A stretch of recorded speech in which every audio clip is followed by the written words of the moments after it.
jangan berupa dhi atau du. Makanya itulah namanya mabni. Saya tidak usah menerangkan wasit, bait sudah ada. Yang jelas contohnya yaitu dalam buku panduannya sudah saya tunjukkan, yaitu isim isyarah ada 3, hadza hadhihi. Kalau sedang yaitu lafal daka dan dalika, daka dan dalika, daka dan tilka. Saya contohkan daka dan tilka. Kalau jauh saya contohkan hanya 2, dalika dan ulaika. Jadi jumlahnya yaitu ada berapa? Dalika, ulaika. Jumlahnya berapa? 1, 2, 3, 4, 5, 6. Saya katakan isim isyarah jumlahnya adalah hanya 6. Walaupun nanti pendalamannya banyak. Seorang guru tolong hanya seperti itu dulu. Terusnya mabni yang ketiga yaitu yang namanya isim mausul. Buka dalam bukunya halaman yang ke isim mausul, kata sambung. Datanglah Zaid yang mana ja'a Zaidun alladzi. Ini isim mausul itu hanya tertentu, lafalnya tertentu. Sudah dalam bukunya ada, yaitu lafal alladzi, alladzina, alladzi, alladzi, alladani, alladzina. Contoh saya tidak usah nulis. Mohon dilihat contoh ini isim mausul tertentu. Alladzi, alladani, alladina, allati, allatani, allati. Cukup sebutkan hanya 6 saja, yaitu biar anak hanya tahu isim mausul jumlahnya hanya ada 6. Mabni yang keempat. Mabni yang keempat yaitu yang namanya isim istifham. Istifham. Istifham itu pertanyaan. Di situ saya menulis, tidak usah saya tulis biar waktunya lebih singkat. Yang penting guru bisa menerangkan. Yaitu di situ saya tulis hanya man, mundu, madza, mata, ayana, aina, kaifa, anna, kam, dan ayu. Jumlahnya saya tulis itu hanya 10. Jadi istifham hanya ada 10. Yang keempat, yang ke mabni yang kelima, yaitu namanya isim syarat. Syarat itu apabila, jikalau, andai kata, itu namanya syarat. Saya tulis dalam bukunya biar lebih singkat. Lafalnya tertentu. Man, ma, mahma, mata, ayana, aina, anna, haisuma, kaifama. Jumlahnya yaitu hanya ada 9. Yang terakhir yang nomor 6, yang namanya isim fi'il. Ini loh namanya isim fi'il. Kadang-kadang orang bingung. Di situ ada isim fi'il madhi, isim fi'il mudhari, isim fi'il amar. Yang penting contohnya saya bilang isim fi'il amar. Isim fi'il amar. Contohnya lafal amin, amina. Ini dikatakan dia bukan isim, bukan fi'il. Dikatakan isim fi'il. Mengapa kok isim fi'il? Tidak usah kita, anak tidak usah dikasih jawaban, kasih alasan, tidak usah. Yang penting isim fi'il itu lafalnya tertentu. Lafalnya itu hanya ada 9. Begitu. Berarti anak yang penting tahu. Contohnya seperti ini. Isim fi'il amar yang pertama. Ada yang namanya soh dan seterusnya. Isim fi'il madhi ada 2. Isim fi'il mudhari ada 2. Cukup 9 saja.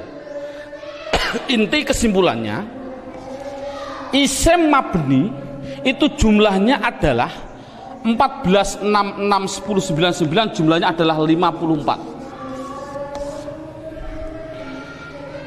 Padahal tadi saya bilang tulisan Arab yang namanya isim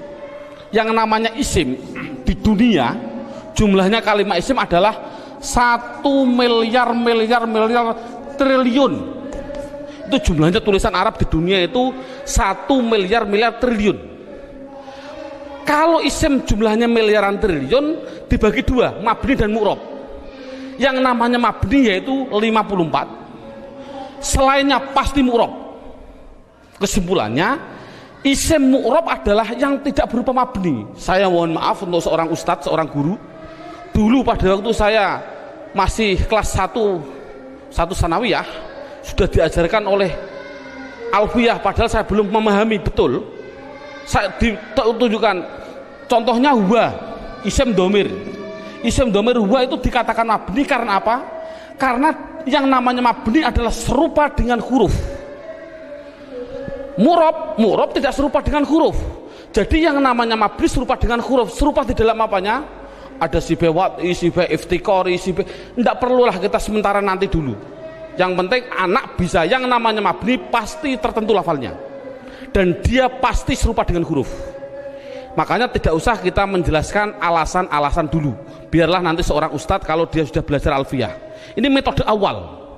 Jadi saya simpulkan, kalau tulisan Arab yang namanya isim jumlahnya 1 miliar triliun, mabni 54, berapa jumlah murob?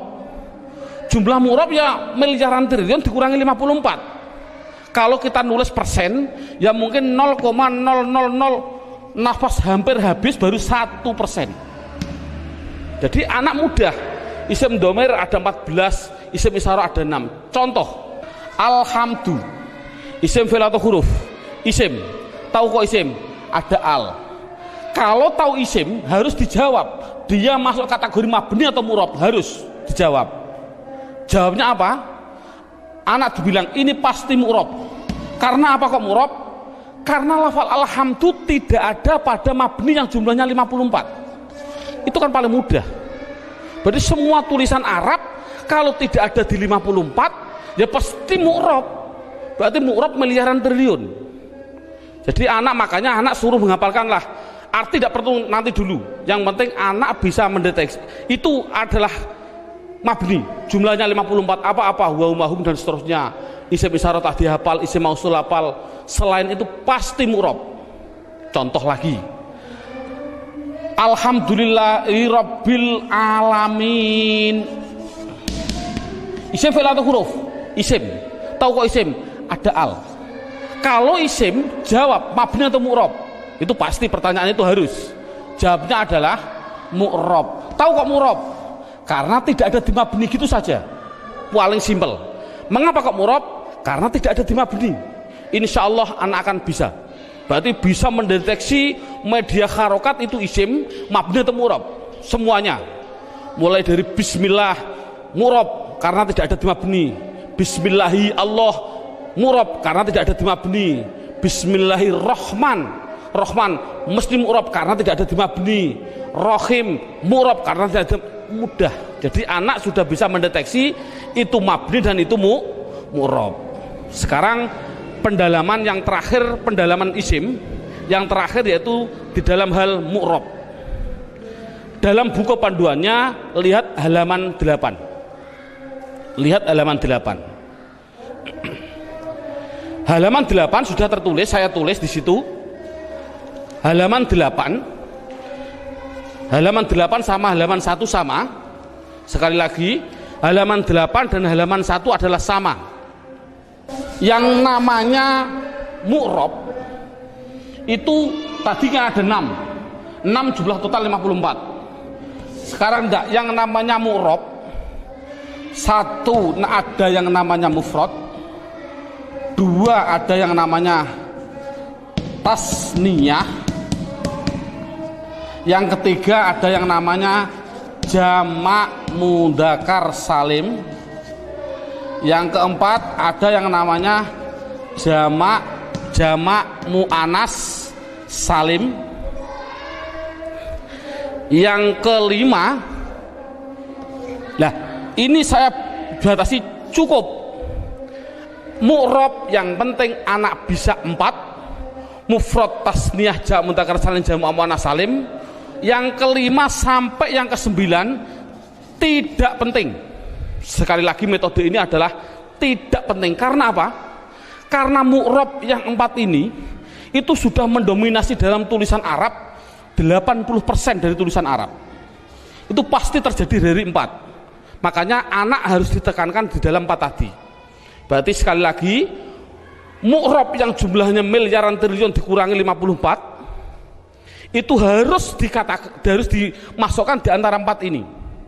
Berarti di antara 4 ini mufrad tasniyah jamak mudzakkar salim jamak muannas salim. Sekarang anak diterangkan apa sih yang namanya isim mufrad, Lihat ini, mufrad itu bahasa Arab. Artinya apa mufrad? Artinya satu. Baik dia seorang laki-laki atau perempuan, pokoknya satu, itu nama bahasa Arabnya mufrad. Tasniyah itu bahasa Arab. Apa sih artinya tasniyah? Tasniyah itu artinya dua. Baik dia seorang laki-laki atau perempuan. Yang ketiga namanya jamak mudzakkar salim. Jamak itu artinya banyak, banyak itu artinya 3 ke atas, 3 plus. Mudzakkar artinya laki-laki, salim artinya selamat, berarti laki-laki yang selamat. Ngono selamat cara jani. Yang keempat, jamak muannas salim. Jamak artinya 3 ke atas, mu'anas artinya perempuan, salim selamat. Jadi sementara anak dites dengan bahasa Jawa atau bahasa Indonesia disuruh mengarabkan. Contoh saya bilang, coba saya bilang dua buku itu mufrad atau tasniyah atau jamak mudzakkar salim atau jamak muannas salim? Jawab tasniyah. Tahu kok tasniyah? Karena artinya dua. Saya bilang 5 bakar, mufrad tasniyah atau jamak mudzakkar atau jamak muannas? Jawab jamak mudzakkar salim. Karena apa? Artinya 5 3 ke atas, zaid adalah, bakar adalah laki-laki. Jadi anak sudah bisa dites dengan bahasa Jawa disuruh membahasa Arabkan. Contoh sekali lagi, 2 zaid tasniyah, 5 bakar jamak mudzakkar salim, 10 hindun itu perempuan, jamak muannas salim. Bakar 1 artinya mufrad, Zainab 1 artinya mufrad bahasa Arabnya. Nah, kalau ada tulisan Arab kok tidak berupa mabni yang jumlahnya 54, pasti harus dimasukkan mu'rab. Kalau mu'rab harus dimasukkan di antara 4 ini, harus apa mufrad, apa tasniyah, apa jamak mudzakkar salim, apa jamak muannas salim, pasti harus masuk semua tulisan mu'rab.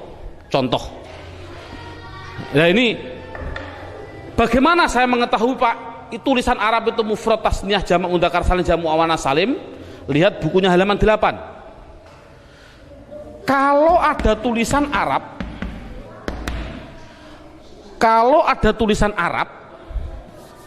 belakangnya kok ada alif nun atau ya nun, nunnya dibaca kasroh ni, sebelum ya dibaca fathah, sebelum alif dibaca fathah, bunyinya ani atau aini, mesti artinya 2. Kalau ada tulisan Arab belakangnya kok berupa wawun nun atau ya nun, nunnya tapi dibaca na, baca fathah na, sebelum ya dibaca kasroh, sebelum wawu dibaca dhammah. Kalau orang Jawa bilang una, ini berarti mati nih, atau ina tadi aini, mesti artinya 3 ke atas laki-laki.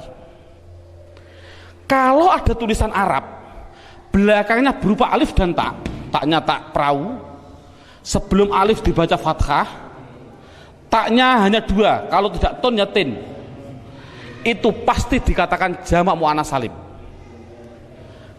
Kalau ada tulisan Arab belakangnya tidak ada tambahan ani, aini, una, ina, atun, atin, mesti itu isim mufrad.